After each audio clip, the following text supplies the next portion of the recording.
在日本每10個人裡面就有1個人在使用的節稅方法——故鄉納稅。這幾年呢，我靠這個故鄉納稅已經幫我節稅10幾萬，而且呢還倒賺了幾萬塊日幣。像我2025年故鄉納稅換來的這些商品呢，有包括超狂的大阪府池田市的小雞泡麵組。Hello Spring， 歡迎你再次回到我的頻道，跟我一起聊聊我的日本生活日常。正片開始之前，麻煩請先訂閱，開啟小鈴鐺，這樣才能夠及時收到我的更新消息哦。首先跟大家說聲新年快樂！大家新年有沒有什麼新的願望呢？像我呢，就是想要存更多的錢。不過在這個物價不停飆漲的狀況下，薪水呢，除了要努力加油開源之外，最重要的呢，還是我們必須要節流。所以今天呢，就要來跟大家分享，在日本每10個人裡面就有1個人在使用的節稅方法——故鄉納稅。這幾年呢，我靠這個故鄉納稅已經幫我節稅10幾萬，而且呢還倒賺了幾萬塊日幣。今天就讓我來跟你分享我是怎麼做到的。首先，故鄉納稅它是一個什麼概念呢？其實它就是把我們本來應該要交給政府的住民稅，拿去捐贈給其他的地方政府，而你捐出去的這一筆費用呢，就會從你明年的住民稅裡面去扣除。這是一個結合了提前繳稅加指定用途的合法節稅方法。不過這麼做對我們有什麼好處呢？那其實這個錢呢，不是只光拿去捐贈給這些地方政府，因為這些地方政府會希望大家要捐錢捐款，所以呢，他們也會釋出一些善意，會回贈一些禮品給捐款者。像北海道會有知名的海鮮啊，或是九州的和牛啊，還有各個地方他們自己的特產。那也可以去參加一些體驗型的活動，甚至你還可以成為鐵道枕木的擁有者。我會把這個網站的鏈接放在說明欄，如果有興趣的話，可以去看一下這些比較特別的故鄉納稅的禮品。總之，這個錢我們並不是白白捐出去的，而是捐出去之後可以換來一些商品。換個概念來想，就是我們是拿這些錢去買了一些商品。像我2025年故鄉納稅捐贈，也就是我去買的這些商品，總共花了71000塊。而我換來的這些商品呢，有包括大阪府全佐野市的菲力牛肉，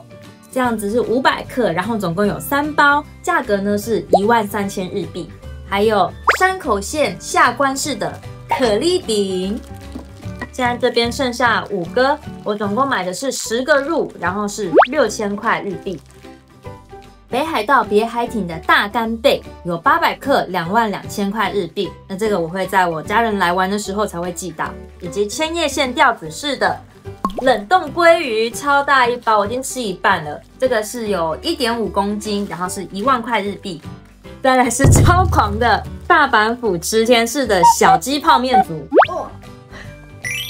它裡面有24包泡麵，還有小雞泡麵碗跟小雞娃娃，超可愛。總共價格是2萬塊日幣。你可能正在驚嘆，這些商品也太貴了吧？不過呢，這是因為我們本來是以捐款的概念把錢捐出去，地方政府是回饋給我們禮物，所以呢，這些商品它的價格會比一般的售價貴個2-3倍左右。換個角度想，可以是說，我們把本來要拿給政府完全得不到任何回饋的錢，去換來這些商品，所以對我們來說還是划算的。那你可能會想說，那我就把我所有住民稅的額度都拿去買商品，這樣不是超划算？No， 每個人可以節稅的額度是有上限的。根據你去年的年薪，你就可以計算說，今年你可以捐贈的故鄉納稅的額度是多少。網絡上都會有簡單的計算的一些公式可以參考。那比如說呢，去年年薪500萬的單身者，他今年的捐贈額度大概就是61000塊日幣左右。我也會把這個鏈接放在說明欄，大家可以參考一下。不過這個是參考值，根據你是否單身、有沒有撫養的家族，以及各種不同的收入的一個狀況，這個可以捐贈的額度是會有變化的。所以我會建議大家，如果你有要利用故鄉納稅的話，這個預算呢不要抓得太緊，不要說哦我可以捐個7萬，那我買7萬5，或者是就真的剛好買到7萬。如果不小心沒算好，你可能就是花了高價的價格去買那個商品，而並沒有幫你做到節稅的動作。再來一點要注意的是，故鄉納稅這個動作，我們是有必須要自己負擔的一個費用，是2000塊日幣，它是一個固定的費用。所以比如說呢，我今年花了這個71000塊去買了故鄉納稅的商品，那明年從我一整年的住民稅裡面去扣除的額度，並不會是剛好71000塊，而是71000塊減掉2000塊，變成69000塊。這個2000塊呢，就是我在做故鄉納稅的時候必須自己要去負擔的一個費用。這樣說起來，我花2000塊去買剛剛說的這些物品，其實也是蠻划算的吧？不過呢，其實在網絡商城購買這些故鄉納稅的東西，我們還可以累積點數，但是直到去年10月為止可以累積點數。今年開始呢，這個累積點數已經被政府給禁止了。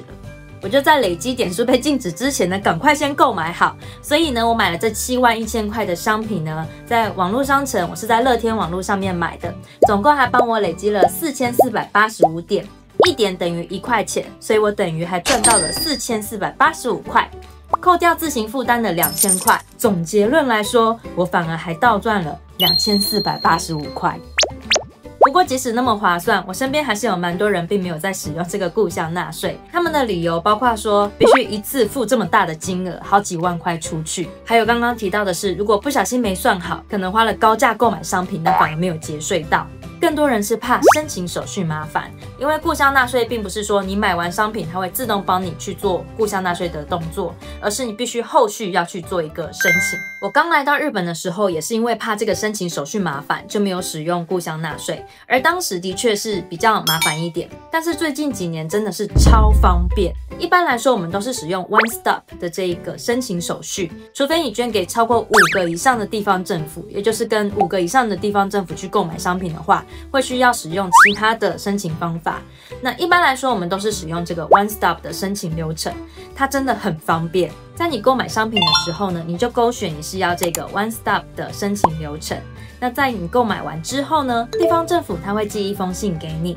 你就可以在那封信裡面看到可以做線上申請的連結。每個網站的頁面雖然會有一點不同，但是其實呢，他們追加的方式都差不多。在這個寄付追加裡面呢，你就可以去填寫你購買商品的一些資料，像是你是哪一年購買的，然後這個地方政府它的名字是什麼，再來就是填寫這個寄付號碼。這個寄付號碼呢，也會在地方政府寄給你的信裡面可以看得到。下面再填寫你的基本資料，然後按追加，這樣就登錄好你的捐贈資料。當你登錄好全部你的捐贈資料之後，就可以在首頁的地方去做 One Stop 的申請。如果你有在日本申請 My Number Card， 就有點類似我們台灣的身份證，就可以用手機掃描的方式去確認這個是你本人。那就算沒有這個卡片也沒關係，你也可以去拍照，然後填寫申請書，也是一樣可以用線上的方式來去做申請。他確認好是你本人，這樣子你故鄉納稅的申請就完成了。我做這些商品的登錄啊，還有整個申請的流程，花了不到5分鐘，真的超快超方便。只需要記得是在你捐款，也就是你買商品的隔年的1月10號之前，要做好這個申請的動作就 OK。來跟大家分享我2024年買的商品，然後在2025年實際的住民稅節稅結果。首先看到2024年令和6年，我收到的這個住民稅需要繳費的內容通知，可以看到這是他通知我2025年每個月我需要繳交的住民稅費用。10月份有一個明顯的成長，是因為我轉職之後年薪增加，所以呢這個費用比較高一點。但是呢大家請先記住，本來我每個月呢要交的是25900塊的住民稅。而在我2024年購買了商品以及申請了故鄉納稅之後，2025年也就是令和7年，我又收到了新的住民稅的繳費內容通知。還記得剛剛看到是每個月要交25900塊，